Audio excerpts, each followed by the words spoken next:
Hai, berhenti kamu. Duduk. Ini bukan forum Persikat, ini forum saya.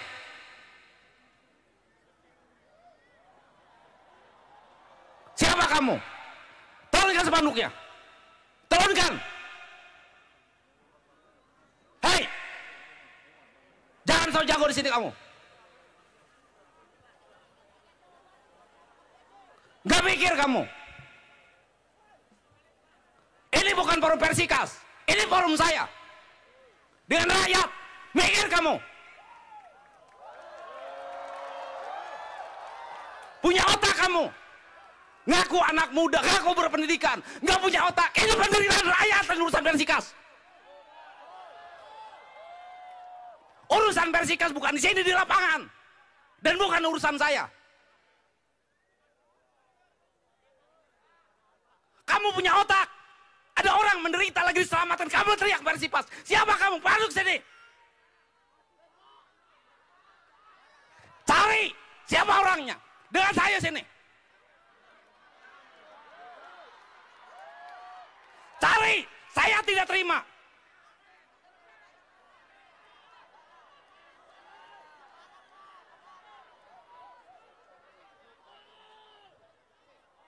Saya tidak terima Anda. Anak muda tidak punya otak kamu.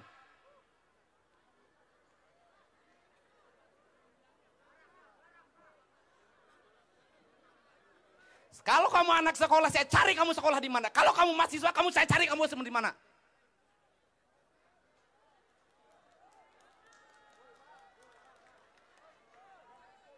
Saya pikir kamu jagoan di sini. Udah, jangan kamu. Saya udah tahu mereka siapa. Kalau kamu mahasiswa, saya cari kamu kuliah di mana. Kalau kamu anak sekolah, saya cari kamu sekolah di mana.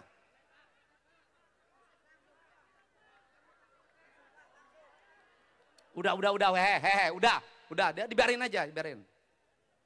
Nggak mikir kamu.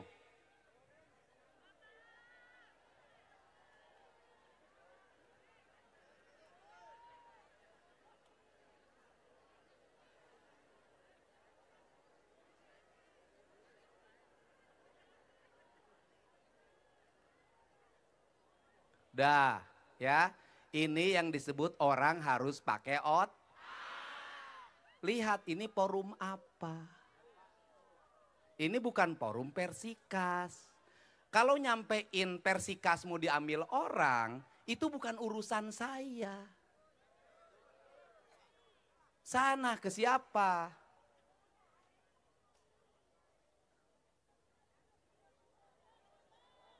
Udah duduk, jangan ini, dah.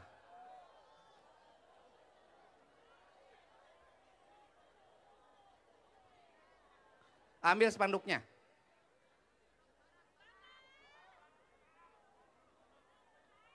Saya pikir saya takut sama kalian.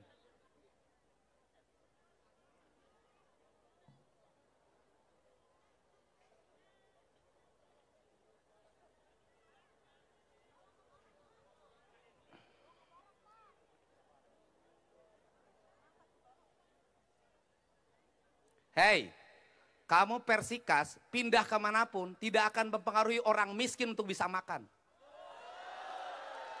Orang Subang bukan butuh Persikas hari ini. Orang Subang butuh jalan yang baik. Butuh sekolah yang baik.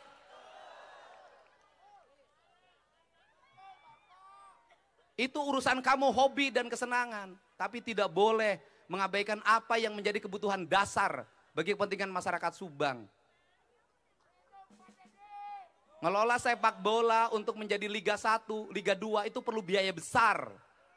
Tidak akan bisa Pemda Subang pakai duit Pemda untuk ngurus main bola. Duitnya nggak cukup. Betul gak? Saya melihat kalau dari kewenangannya ibaratnya macan ompong, ya, nggak ada fungsi saya lihat apa-apa. Dibandingkan dengan LPSK. LPSK ini kemarin ada kejadian seorang guru memperkosa muridnya dan menggauli anaknya di Berandan.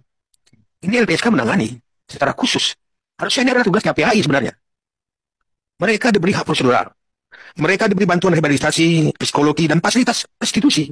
Diberikan kompensasi uang malah kepada anak korban tersebut. Padahal itu adalah lembaga perlindungan saksi dan korban. Kalau kita lihat di sini, menyangkut KPAI ini, kepanjangannya Komisi Perlindungan Anak Indonesia.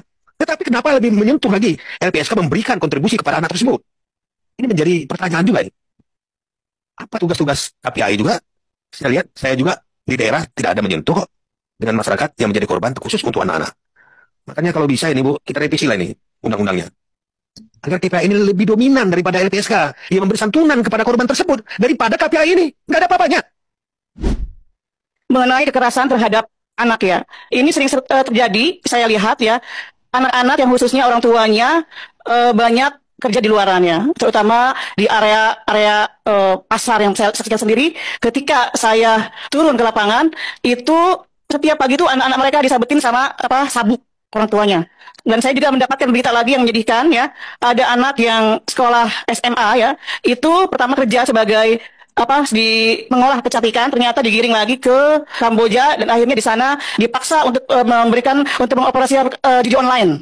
Saya sangat berharap KPAI ini merupakan lembaga yang menjadi payung perlindungan khusus terhadap anak-anak kita. Ketika Kang Deddy Mulyadi meminta KPAI untuk ikut mengurusi anak nakal, apa jawaban KPAI?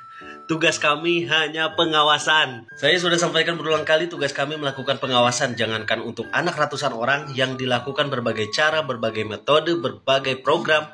Satu orang anak pun direspon oleh KPAI. Oh, fungsinya mengawasi toh.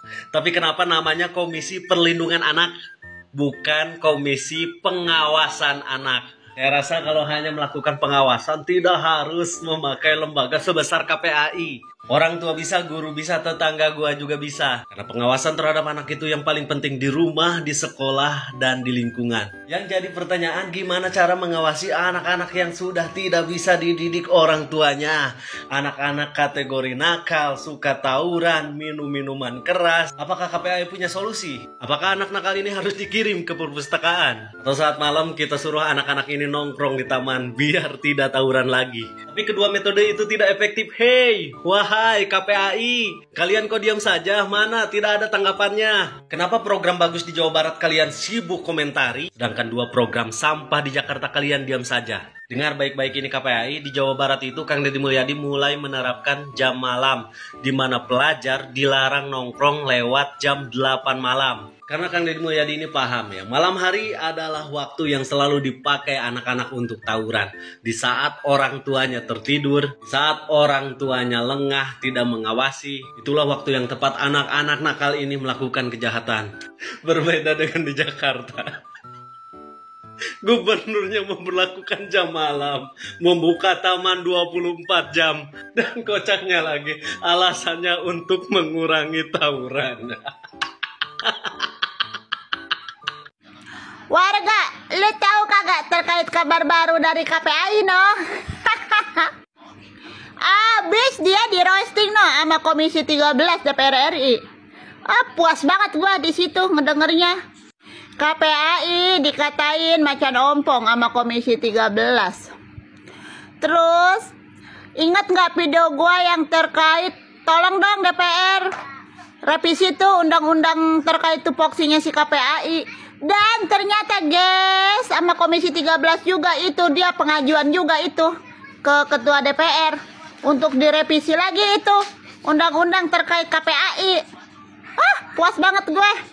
Gimana kagak dipanggil macan ompong, orang ketuanya juga udah kayak nenek-nenek ompong. Bahkan kata Komisi 13 juga, kalau dilihat-lihat katanya KPAI ini tuh tidak ada kinerjanya gitu kan, hanya sosialisasi aja gitu di layar kaca. Bahkan katanya KPAI ini juga tidak ada sentuhan sama sekali, tidak ada menyentuhnya sama sekali di masyarakat, baik di masyarakat perkotaan maupun masyarakat di daerah-daerah, terkhususnya untuk anak-anak. Emang iya, betul, tidak ada apa-apanya. Iya, betul Pak, setuju. Bahkan KPAI malah kalah sama LPSK. LPSK gercep banget nanganin kasus terkait Yang ada kasus itu tuh, yang guru ngaji sama santrinya itu. Lah KPAI di mana? Kagak ada, diem-diem aja. Cuma sosialisasi doang di layar kaca di TV-TV. Gemes banget gua, jijai ngelihatnya. Gua mah kalau jadi si ibu ketua KPAI malu itu. Di roasting begitu. Gak berani gue nunjukin muka, nunjukin hidung aja gue kagak berani. Malu, beneran malu bu. Dengan lu bengong-bengong begini tuh, apa-apa ngomongnya, regulasi, isolasi, sambal terasi kali lu. Beneran gue mah. Udah lah mendingan turun aja. Gak usah jadi ketua, udah bener-bener bikin malu. Jatuhnya mah ini ibaratnya lu tuh kualat dari KDM. Kualat emang enak lu Ampun dah gua. Nah buat kalian-kalian yang penasaran terkait infonya, udah sana nonton ke YouTube-nya TPR Parlemen tuh. Ada semua di situ. Puas banget gue juga ngeliat di situ. Puas beneran dah. Dah baik. Assalamualaikum warahmatullahi wabarakatuh. Woi KPI dengarkan. Aisyah teh kunaonnya ari KDM gerak barudak sina didiku militer dikritik, sia aura debat jeung KDM dikritik majarisna budak kanak-kanak lain kanak-kanak makasih teh deuleu turun ke lapangan eta teh geus dewasa geus 20 tahun kanak-kanak maka kategori 18 tahun ke bawah ieu mah geus lulus sekolah SMA geus rek kuliah geus sudah ge 1 tahun geus lulus 1 tahun eta mah rek kuliah ari nyaneh aduh aing mah tuh arek kritik mah budak kletik anu ngaramen di stopan anu terlantar eta nu kritik mah sia teh KDM teh geus alus digawena talal ari sia makanya tong aja gue di kantor cik atuh kalapan kali-kali tuh loba baudak anu jadi pengemis di lampu stopan teh eta nu kudu dibenehi mah ku saria aduh aing geus garoblog deui wae ieu kampun. KPAI mah giliran orang kaya, anak artis, anak pejabat. Itu kalau ada apa-apa gercep diurusin sama KPAI. Tapi kalau giliran orang miskin, rakyat-rakyat kecil, itu diurusin tuh kalau nunggu viral dulu. Itu ge bari harus dikaji dulu, ini dulu, itu dulu, bla bla bla bla bla. KPAI dan antek-antek politik yang lainnya dan elit politik yang lainnya kalau tidak bisa membantu program Pak Dedi saat ini, program gubernur saat ini, tolong jangan dipersulit, tolong jangan dihalang-halangi. Makanya ya KPAI kali-kali turun dong ke masyarakat, lihat realita di masyarakat seperti apa, lihat betapa memprihatinkannya anak bangsa saat ini.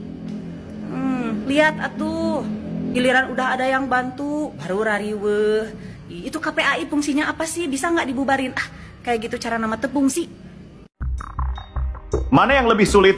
Menguras Sungai Citarum dengan tutup balsem atau melihat KPAI benar-benar melindungi anak? Tapi pernah dengar KPAI kan? Kalau belum, wajar. Tapi jangan kaget kalau kalian tahu berapa mereka digaji. Mari kita berkenalan lebih dekat dengan Komisi Perlindungan Anak Indonesia. Barangkali ada di antara kalian yang menyaksikan video ini yang mulai bosan jadi karyawan swasta, tiap hari dikejar target, ditekan atasan tapi gaji pas-pasan. Mungkin sudah saatnya kalian mempertimbangkan profesi baru. Jadi anggota KPAI misalnya. Tenang, nyaman, dan tentu saja terjamin. Siapa tahu kalian dapat rezeki nomplok. Kita bicara soal angka. Kalau kalian duduk sebagai ketua KPAI, kalian akan menerima gaji pokok sebesar Rp26.250.000 per bulan. Kalau jadi wakil ketua, kalian harus puas di angka Rp24.063.000 per bulan. Dan kalau hanya jadi anggota, bukan ketua, bukan wakil, kalian tetap aman karena Rp21.875.000 akan rutin masuk rekening kalian setiap bulan. Itu baru gaji pokok atau hak keuangan bulanannya saja dan belum termasuk tunjangan. Kerjanya hanya 5 hari Sabtu dan Minggu libur. Masih tetap bisa healing dan bersenang-senang setiap akhir pekan. Enak? Tunggu dulu.